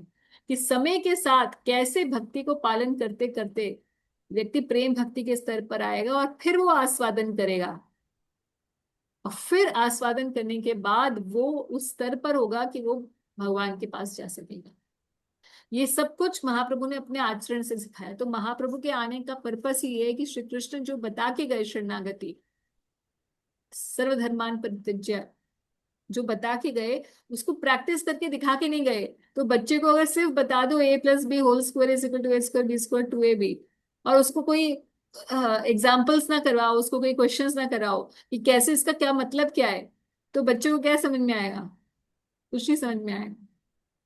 So application करके दिखाया महाप्रभु ने, खुद भक्त बन के भगवान स्वयं आए, और कैसे भक्त का आचरण होना चाहिए, कैसे भक्त को विप्रलंब रस का आस्वादन करना चाहिए, कैसा उसका आचार होना चाहिए, कैसे स्ट्रिक्ट बिहेवियर होना चाहिए, कैसे विषयों से अपने आप को बचा के रखना है, कैसे वैष्णव अपराध नहीं करना है, कैसे सबका सम्मान करना है, कैसे ह्यूमिलिटी होनी चाहिए, कैसे कीर्तन करना चाहिए, कैसे नृत्य करना चाहिए, क्या चीज सुननी चाहिए। महाप्रभु ने प्रहलाद जी और ध्रुव महाराज, इनके 100 बार चरित्र सुनी, 100 बार। रोज भागवत सुनना, रोज जगन्नाथ जी के दर्शन करने जाना, एकदम स्ट्रिक्ट वैष्णव आचार रखना, ये सब कुछ करके सिखाया ताकि हम लोग सीख पाए कैसे भक्ति करनी। This is the purpose of Mahaprabhu's appearance, to give us an example. क्योंकि सबसे ज्यादा अच्छा समझाने वाला गुरु ही होता है। जब गुरु ही एक स्टूडेंट बन के ये दिखाए कि कैसे अच्छा स्टूडेंट बनना चाहिए, तब स्टूडेंट्स को पता चलता है कि अच्छा अच्छा बढ़िया स्टूडेंट ऐसा होता है। ये महाप्रभु के चरित्र से हमें पता चलता है। इसलिए महाप्रभु के चरित्र को पढ़ना एक तरह से श्री कृष्ण के चरित्र को पढ़ने से ज्यादा इंपॉर्टेंट है हमारे लिए, क्योंकि श्री कृष्ण के चरित्र को पढ़ के तो हमें यह पता चलता है कि भगवान कैसे होते हैं, मगर महाप्रभु का चरित्र पढ़ के हमें यह पता चलता है कि भक्त को आइडल कैसा होना चाहिए, और वो हमारे लिए इंपॉर्टेंट है। क्योंकि हम भगवान को तो इमिटेट नहीं कर सकते, मगर भक्त के जीवन को इमिटेट करके हम अच्छा भक्त बन सकते हैं। And the ideal devotee is Mahaprabhu, best devotee is Mahaprabhu. इसीलिए Chaitanya Charitamrita is more important for devotees than even Krishna lila. तो आज हम यहीं पर ही समाप्त करेंगे क्योंकि 8:30 हो गए हैं। 39-40 श्लोक तक हमने पढ़े हैं 13th चैप्टर के। आगे से हम इसको उठाएंगे and maybe what we can do is कि जो लीला है, जहां जहां लीला को मैं संक्षेप में बोलती चली जाऊंगी क्योंकि इस तरीके से पढ़ने से हमें टाइम भी बहुत लगेगा। और जहां जहां प्रभुपाद जी ने इलेबोरेट पर्पस और इम्पोर्टेंट पॉइंट्स दिए हैं, then I will keep covering them. ठीक है, आपका कोई क्वेश्चन है तो पूछ सकते हैं, otherwise we will stop for today.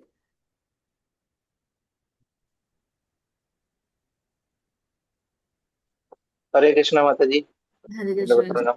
प्रणाम। माता जी, बस थोड़ी सी मतलब बात थोड़ी सी बात करनी थी जी कि आ, जैसे बीइंग अ बंगाली, दो फिल्म हमने देखी है यहाँ पे। एक है, आपने सुनी होगी, एक है नौदेर निमाई और दूसरी है नीलाचले महाप्रभु। तो बहुत पुरानी फिल्म्स है और ब्लैक एंड वाइट है। Okay. Black and white films है, ऑथेंटिक है, मतलब कि क्योंकि यहाँ पे इस्कॉन के डिवोटीज ने ही हमको कहा था। तो ये तो फिर मतलब वहाँ पे ये पता चला कि जैसे प्रभुपाद की कृपा होगी कि हमें ये, नहीं तो हमको जैसे बंगालीज में होता है कि अ, ये जो महाप्रभु का इम्पोर्टेंस तो सबको नहीं मालूम है, लेकिन जे भजो गौरांगो कहो गौरांगो लहो गौरांगे नाम रे, ये गाना सबको मालूम होगा। इवन कि ऐसा भी मैंने यहाँ पे सुना है, जैसे डीजे बीजे में भी बज जाता है वो। मतलब हम्म। कि ये तो है यहाँ पे, मतलब कि कुछ भी हो जाए वो गाना बज जाता है। तो वो दो फिल्म मैंने मतलब रिसेंटली नौदेर निमाई जो थी वो देखी थी पहले, और उसके बाद जो नीलाचले महाप्रभु, मतलब कि पुरी में उनकी जो पूरी लीला है वो देखी। और एक यहाँ पे रिसेंटली, यहाँ पे जो मेन पेपर है आनंद बाजार पत्रिका है, तो वहां पे उन्होंने एक बहुत बड़ा एलाबोरेट आर्टिकल उन्होंने लिखा है कि महाप्रभु के मतलब कि क्या कहें उनको डिसअपेरेंस के बारे में। तो उसके बारे में यहाँ पे कई बुक्स भी आती है और काफी कंट्रोवर्सीज भी है। मतलब कि कोई ये कहते हैं कि वो जगन्नाथ जी में विलीन हो गए, कोई है कि वो समुंदर में जाके विलीन हो गए, और काफी सारी दूसरी कॉन्स्पिरेसी थ्योरीज भी आते हैं कि because he was giving Hari नाम, जो कि उस फिल्म में भी दिखाया गया है, ही वॉज गिविंग हरि नाम to everybody irrespective of caste religion. जो अभी जैसे रथ में जो सेवा करते हैं वो जो दैतापति है, वो सबर, जो सबर कास्ट के है, देवर लोअर कास्ट। तो ओरिजिनली जो वहाँ के राजा थे या ब्राह्मण लोग थे, उनको रथ को टच करने नहीं देते थे। जी। तो उन्होंने ही महाप्रभु ने जाके क्या किया, लीला की ऐसी कि एक बार क्या हुआ कि रथ अटक गया, और वहां पे दिखाया गया कि कुछ कुछ भी कर लो रथ मूव ही नहीं करे, हाथी को बुला दिया फिर भी मूव नहीं करे। तो उन्होंने क्या किया, प्रताप रुद्र, राजा प्रताप रुद्र प्लस शबर जाति के लोगों को इकट्ठे उन्होंने बुलाया कि दोनों मिलके रथ खींचो, फिर रथ चलने लगा। तो वह उन्होंने मतलब यूनिवर्सलाइज कर दिया था। तो वहां के जो ब्राह्मण लोग थे उनको ये पसंद नहीं आ रहा था, और बाद में उन्हीं के जो प्रताप रुद्र के जो मंत्री थे उन्होंने सबको कन्वर्ट कर दिया। जैसे अपने जो प्रताप रुद्र, रामानंद राय, और जो मेन पुरोहित कौन थे अपने याद नहीं, स्वरूप दामोदर गोस्वामी, हाँ सार्वभौम भट्टाचार्य, उनको भी कन्वर्ट कर दिया। तो उसके बाद जो उनके जो मंत्री थे, उन्होंने ऐसे दिखाया गया, जो उनके मंत्री थे प्रताप रुद्र के जो मंत्री थे गोविंद विद्याधर, तो ऐसा कहा जाता है कि उन्होंने बाद में बड़ा मतलब उनको पहले तो बंदी बना दिया था, और बाद में उन्होंने ही मतलब काफी उनका रोल था कि जैसे महाप्रभु का डिसअपेरेंस में, और उसके बाद प्रताप रुद्र के दोनों बेटों को भी उन्होंने बाद में असैसिनेट करवा दिया था। तो ये सब क्या माता जी हमारे चैतन्य चेतामृत में कुछ आता है या फिर इधर? तो देखिए, महाप्रभु का जो डिसअपेरेंस है ना, उसके बारे में तो ये बात आपकी बिल्कुल सही है कि कंट्रोवर्सी नहीं, अलग अलग वो है, क्योंकि महाप्रभु का जो डिसअपेरेंस है वो चैतन्य चरितामृत में तो ऐसा भी आता है कि महाप्रभु टोटा गोपीनाथ जी में विलीन हो गए। एक ये आता है।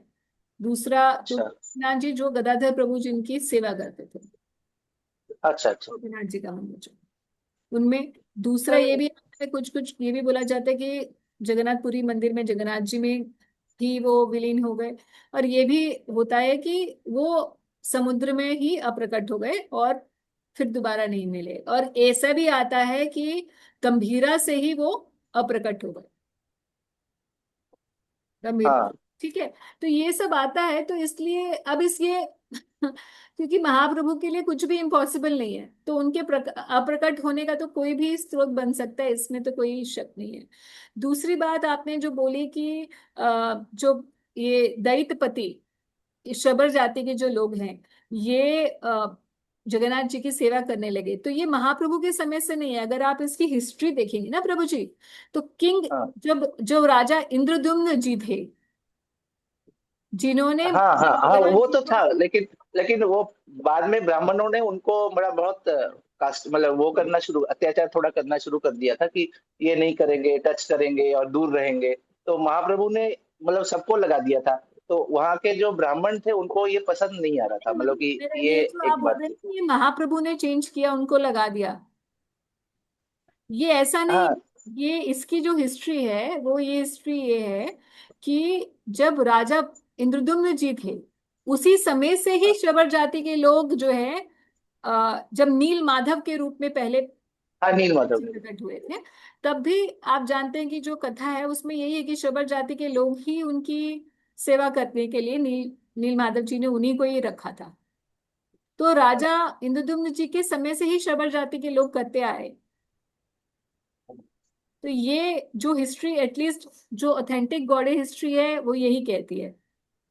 और कहीं भी चैतन्य चरितामृत में ये नहीं आता कि, एटलीस्ट चैतन्य चरितामृत, इवन भक्ति रत्नाकर, किसी भी हमारे गौड़िया जितने भी मैंने पढ़े हैं ग्रंथ, उसमें कहीं भी ये चीज नहीं है कि कहीं प्रताप रुद्र जी के मंत्रिमंडल में कहीं कुछ इस तरीके से हुआ हो कि जिसकी वजह से, अ, जैसे आप बता रहे हैं कि क्योंकि महाप्रभु के सारे ही अनुयायी बन गए थे, महाराज स्वयं प्रताप रुद्र जी, उनके जो सार्वभौम भट्टाचार्य जी थे, जो उनके लीड, हाँ, सब मेन सब लोग अनुयायी बन गए थे। Everybody had become Mahaprabhu follower.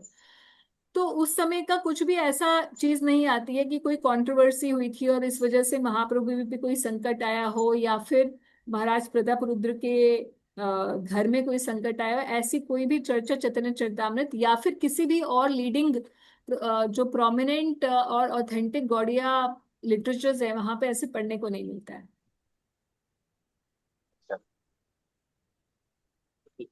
यहाँ पे एक्चुअली यहाँ पे थोड़ा सा एक्चुअली वो है यहाँ कई पे। लोकल, आई अंडरस्टैंड, बिकॉज वो लोकल एरियाज की वजह से जो है, कई ऐसा भी होता है कि कुछ कुछ बुक्स लिख दी जाती है और उन बुक्स के बेसिस पर वो मूवीज बन जाती हैं, दे बिकम वेरी पॉपुलर नहीं ऑल्सो। नहीं, माता जी मूवीज नहीं मैं बता रहा हूँ, क्योंकि यहाँ पे चैतन्य महाप्रभु के बारे में मैंने इननेट से बंगालीज में हाँ बहुत ज्यादा क्यूरियोसिटी बोल लीजिए, प्लस प्रचार भी इनका यहाँ पे रहा है। और हाँ। बंगालीज का तो रहता ही है कि आप 95% बंगालीज को अगर पूछ लो कि एक जगह आप बताओ कि आप गए हो, वो है पुरी। हम्म। क्योंकि बिकॉज चैतन्य महाप्रभु की, जैसे सची माता ने कहा था कि आप पुरी में जाके आपका सेंटर बनाओगे, तो ये हम्म। 550-600 साल का है कि ये बंगालीज का पूरी आना जाना रहता है। एंड वी आर मतलब इनबॉर्न से जैसे है वेरी क्यूरियस। तो इसके बारे में सिर्फ मतलब मूवीज नहीं, बहुत सारी बुक्स है। ये बोलो, ये जो सिर्फ मतलब एक ऐसी ऐसी बुक्स है जो कि सिर्फ चैतन्य महाप्रभु के डिसअपीयरेंस के बारे में है। तो वहां पे जो कहा गया कि अभी जो कि रूल कर रहे हैं पूरी में, दे हाँ। Are actually not the descendants. और वो हिस्ट्री के मतलब पूरा पॉइंट्स गिना के कहते हैं कि they are not the descendants of Pratap Rudra, because Pratap Rudra के दोनों जो बेटे थे, वो मिस्टीरियस वे से they were killed. And his जो मंत्री था गोविंद विद्याधर, उन्होंने एक राजवंश बनाया था, भोई राजवंश। उसके अच्छा। बाद तो अभी जो रूलर्स है वो उनके रूलर्स है, वहीं से उनका ये आया है कि और ये तो एक मतलब फैक्ट था ही कि द ब्राह्मण्स मतलब सार्वभौम भट्टाचार्य बन गए थे, but Brahmins did not like कि महाप्रभु जो सबको हरि नाम दे के एकदम वो कर दे रहे थे, even Muslims and all, that was not liked by the Brahmins. This जो कुड बी, क्योंकि उस टाइम के बहुत कट्टर हम जानते हैं हिस्ट्री में कि this could be a thing. नहीं, अभी भी तो ऐसा ही है माता जी पुरी हाँ में अभी कि भी है, बिल्कुल अभी भी है ये चीज। अगर आप जगदीश बॉर्न महाराज के हिंदू टाइम नहीं पे हो, भी यही हुआ था। हाँ बॉर्न हिंदू नहीं हो तो आपको अंदर नहीं घुसने देंगे। इवन कि इस्कॉन के भक्तों को अंदर नहीं घुसने देते राइट, वो, जो करेक्ट। विदेशी भक्त है। जी बिल्कुल, ये है, ये सब चीज है।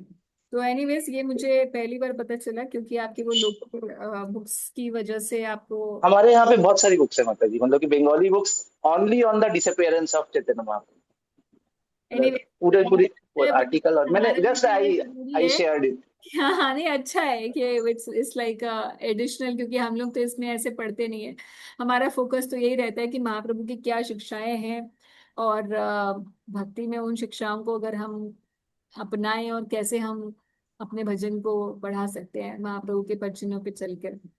बाकी डिसअपियरेंस तो भगवान अपनी लीला कैसे समेटेंगे ये वो ही जानते हैं। ये तो उन्हीं की मर्जी है, ये भी उन्हीं की मर्जी है, क्योंकि ये भी कहा गया कि जब मतलब कि प्रतापरुद्र राजा को, जैसे उनका ये था ना कि वो एकदम भक्ति में पागल जैसे हो गए थे, तो हम्म। उनको ऐसा था कि उनको एकदम पूरे गार्ड देके, मतलब कि बहुत सारे पूरा हर टाइम पे गार्ड देके बंद करके रखा जाता था। तो अच्छा। जहाँ ऐसे दिखाया गया कि, लेकिन वो तो भगवान है, वो कौन सा गार्ड मानने वाले हैं। जब हम्म। उनको मन किया कि मुझे समेटना है, सारे गार्ड सो रहे थे, दरवाजा खुल गया था और वो डिसअपेयर हो गए थे। Yes yes yes. सो ठीक है, ठीक है रोजी, थैंक यू वेरी मच। ठीक है माता जी, धन्यवाद प्रणाम। ठीक है जी, यहीं पर समाप्त करते हैं आज श्री प्रभुपाद की जय जय। माता जी। प्रणाम माता जी। हरे कृष्ण। कृष्ण धन्यवाद जी, हरे हरे कृष्ण कृष्ण। माता जी, हरे कृष्ण। हरे कृष्ण माँ जी।